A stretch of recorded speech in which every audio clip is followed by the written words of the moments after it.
I was born as a Muslim, but I didn't want it to born as a Muslim because, as a family I born. But still, I haven't accepted Islam because of some certain points. You're not listening to me. You're thinking something. No, I'm listening to you. Can you repeat? That is media, that is false, that's the repeat the statement of Delesi O'Leary? I didn't get the right answer because that's not media, that's history. This is history. Many things in history is false. Were you present in the past? Arabs came to my land and forced. Where were you present? Puya, so I'm a student drama, and I come from Iran, not Iraq. Iran, the old name Persia. So I come from a religious family. My family are Muslim, but I was born as a Muslim, but I didn't want it to born as a Muslim because, so as a family I born, but still I haven't accepted Islam because of some certain points.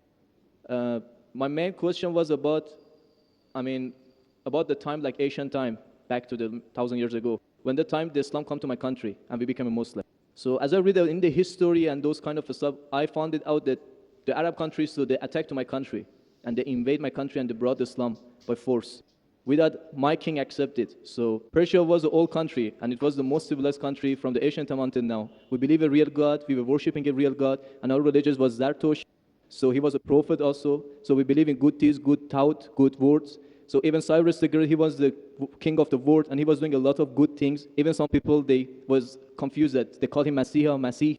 He was doing many good things, but he was never said, I'm a prophet, I'm a God.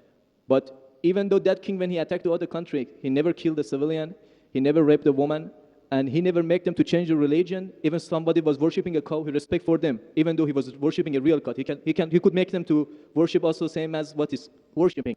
But in the Islam way, if you're going to promote your religion, doesn't mean that you have to force it to somebody else, or you have to make them to accept that religion, because human being means freedom. So anyone, they should have a right, human rights. So maybe those people that didn't want that religion, so why they have to attack and to bring it by force? That was the main question that make my heart a bit to make me to my belief go down.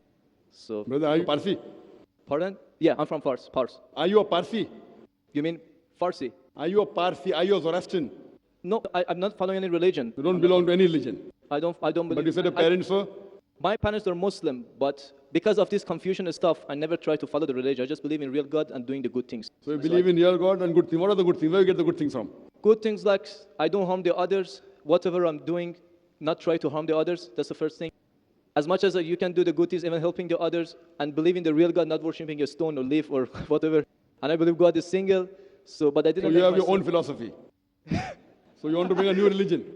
I'm not going to make any religion. I'm just following my brain because as I know, God gave us a brain. So I didn't make my mind busy by following the books. When I was 10 years old, I was just thinking until now even.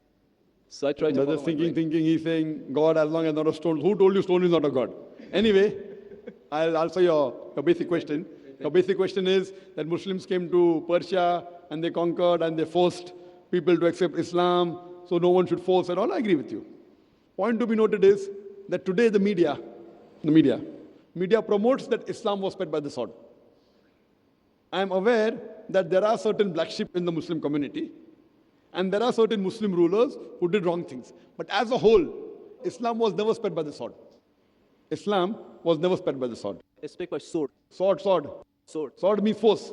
Force, yeah. Like you said, now Muslims came and conquered Persia, etc. You see everywhere it's happening. There are wars taking place. But in Islam, it's clearly mentioned in Surah Baqarah, chapter 2, verse number 256. La ikraha fid deen. There's no compulsion in religion. Truth stands out clear from error. What we see today, if we analyze, that we Muslims, we were the lord of the Arab lands for more than 1400 years. For the past 1400 years, the Muslims were the lord of the Arab lands. For a few years, the Britishers came. For a few years, the French came. But overall, the Muslims were the rulers of the Arab land. Yet today, there are more than 9 million Christians who are Coptic Christians. That means they're Christians since generation. If the Muslims wanted, they could have forced each and every non-Muslim to accept Islam at the point of the sword in the Arab land. These more than 9 million Coptic Christians, they are giving Shahada. They are bearing witness that Islam was spread by the sword. We Muslims, we ruled India for more than 1,000 years. We ruled India for more than 1,000 years. If we wanted, we could have forced every non-Muslim Indian to accept Islam at the point of the sword. Today, more than 80% of the Indians are non-Muslims. These more than 80% non-Muslim Indians, they are giving Shahada. They are bearing witness that Islam was spread by the sword. Which Muslim army has come to Indonesia. Indonesia today has the largest number of Muslims in any country, more than 200 million Muslims. In Malaysia, more than 55% of the citizens of Malaysia are Muslim. I'm asking you, which Muslim army came to Malaysia? Your country, which Muslim army came? Which Muslim army went to the east coast of Africa? It was the business, it was the traders. When they came here, people accepted this religion. It is the media hype which talks about Islam was spread by the sword. Yes, there were a few people. There were a few black sheep of the Muslim community. Brother, you asked the question, you're listening or you're raising the hand? Okay, sure. You asked the question, you gave the background, I listened to it, and now you want to raise your hand. I have not completed my answer. Okay, sure, continue. If you ask the question, you should think. Because if you're thinking something, I'm a doctor. If you're thinking, that means you won't hear my answer. If I ask you to repeat, you won't be able to repeat 25%. So when you listen, you should give attention. I'm a doctor. I've done psychology also. So, this is the media hype. If you read Thomas Carlyle, historian, he writes in his book, Heroes and Hero Worship.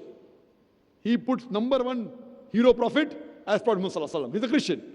He says, if every new idea originates in one man's head, it dwells alone in the full world. It will do little good if he takes up a sword and propagates it. You have to first get your sword. He's talking about sword of intellect.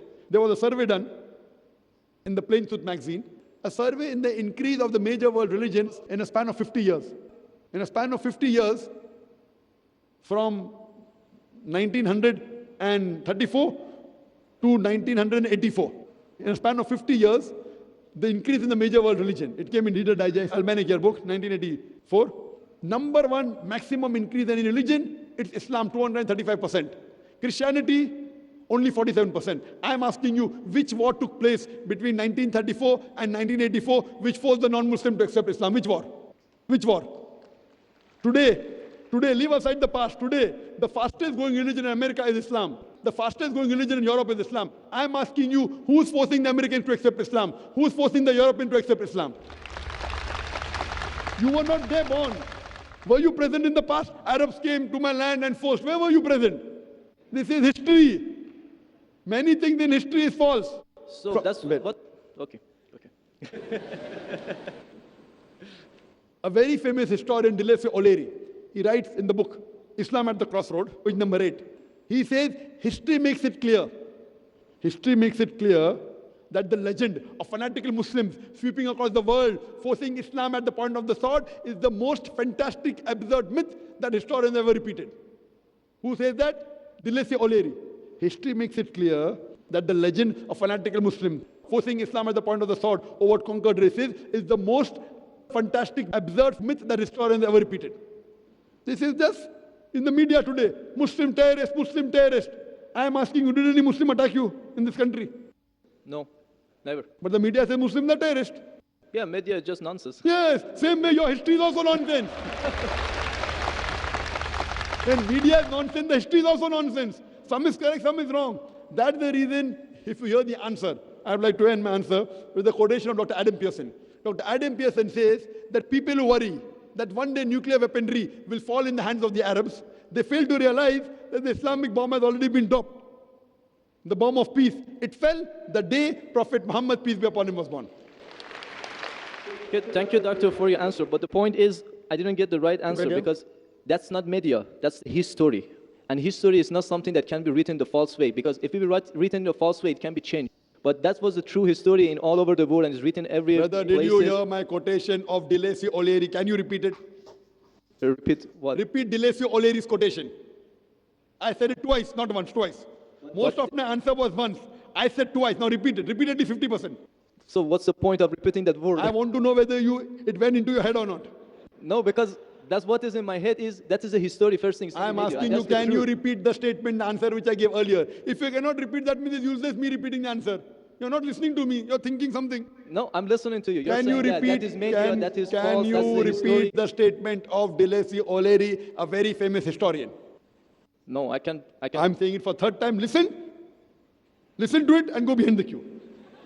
Debatel O'Leary says that history makes it clear the legend of fanatical Muslims forcing Islam at the point of the sword over conquered races is the most fantastic, absurd myth that historians have ever repeated. Delesi O'Leary says history has been telling falsehood, and you're saying history, I believe in history. Delesi O'Leary is saying that what history says that Muslims are forcing Islam at the point of the sword is the most fantastic myth that historians have repeated. So you have got influenced by the myth. So now think it's a myth and forget it and believe in the fact. The fact is you read the Quran, and inshallah I want you to revert to Islam. Revert back to the religion of your parents, inshallah. Okay. Okay, thank you. From watching that video, what do you think about the video? Leave a comment below. Thank you so much. See you in my next video. I wish you blessed Ramadan, inshallah. May Allah make it easy for us. Amen. May Allah accept our zakats, inshallah. Accept our duas, inshallah. Thank you so much. See you in my next video. Assalamu alaikum wa rahmatullahi wa barakatuh.